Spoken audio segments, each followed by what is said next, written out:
Hello everybody and welcome back.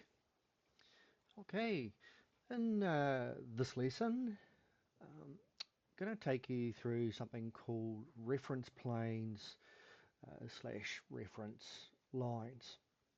Okay, um, these are a very powerful tool within Revit.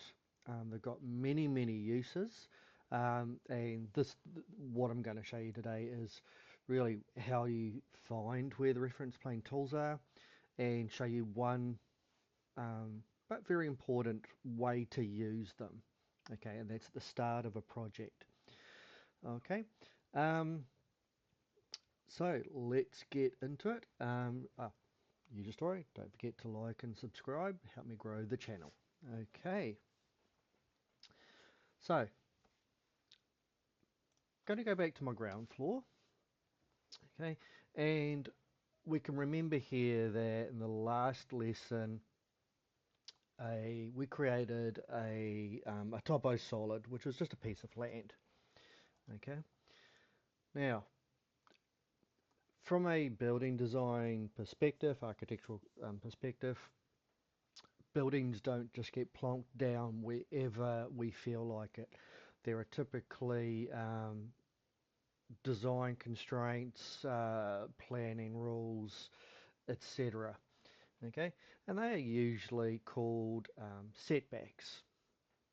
Okay, so a really good way of visualizing setbacks for a property, for a project, is to use reference planes. So I'm just going to show you how to draw them very simply. And what we're going to do is just map out a very simple um, um, rectangular building to start off with. Okay, so what we do is we go to the architecture tab. Okay, this is where all drawing and building tools are. And on the right hand side, we have the work plane section, and there we have reference plane. Okay, so this is basically a line tool. Okay, we only draw these straight. There are no curves or anything like that. So just going to click on reference plane. We get our modify and sketch tools, and as I said, we can either draw a straight line or we can pick lines that are already there, but there are no other fancy shapes that we are allowed to use. Yeah. So the basic principle of drawing, just about anything in Revit is we use the left mouse button and we just click that to start. Okay. Now you will see on the screen, I didn't mention this earlier, okay, when the command is activated, the cursor changes. But if you look down the bottom left hand corner, we get a little prompt which will tell you what to do next with the command. So if you're ever lost, don't know what to do next, always refer to the bottom left hand corner. It's going to give you a pretty clear instruction what to do. So here it says click to enter reference plane start point, so the start of a line. So I'm going to click it roughly a quarter, maybe a quarter um, onto at the front of my block, and I've just dragged my cursor down, okay, until I get my line locks. And I know that my line has locked because I get a little thing which says vertical, okay, which means it's a dead straight line. But you'll also see a light blue dashed line come up underneath. And that's another indicator from Revit that you are snapping to usually a preset parameter. And in this case, it's tells you that it's snapped to a vertical parameter. All I need to do now is go left click to finish the line. Done. Yeah. So I'm going to repeat that.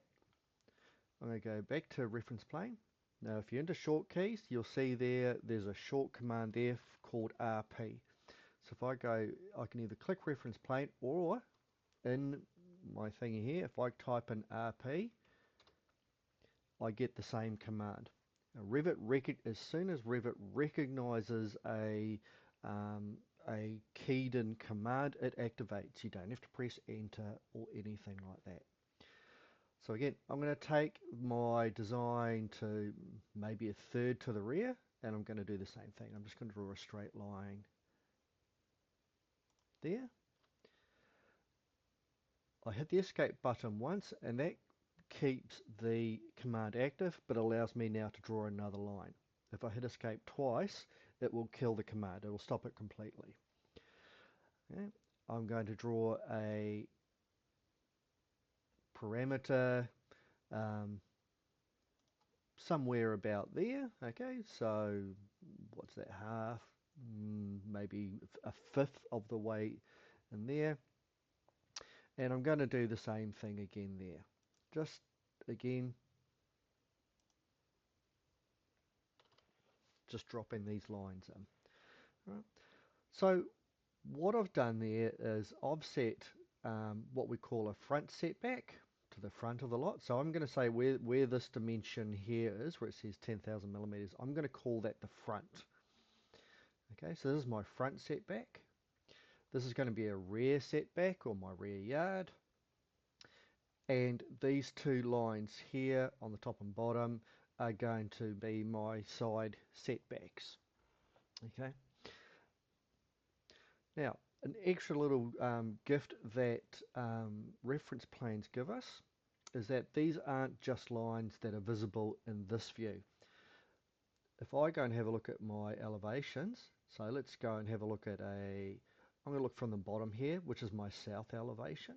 So browser, elevations, south, double click, double left click. Okay. You'll see those reference planes there. So that helps us visualize what's going on. Okay, so these lines are actually planes. They exist in 3 dimensions. Right? So, and if I'd say double click on the east elevation, I get to see my side setbacks. Likewise with the west, and my north gives me my front and rear setbacks. Okay, and that's it.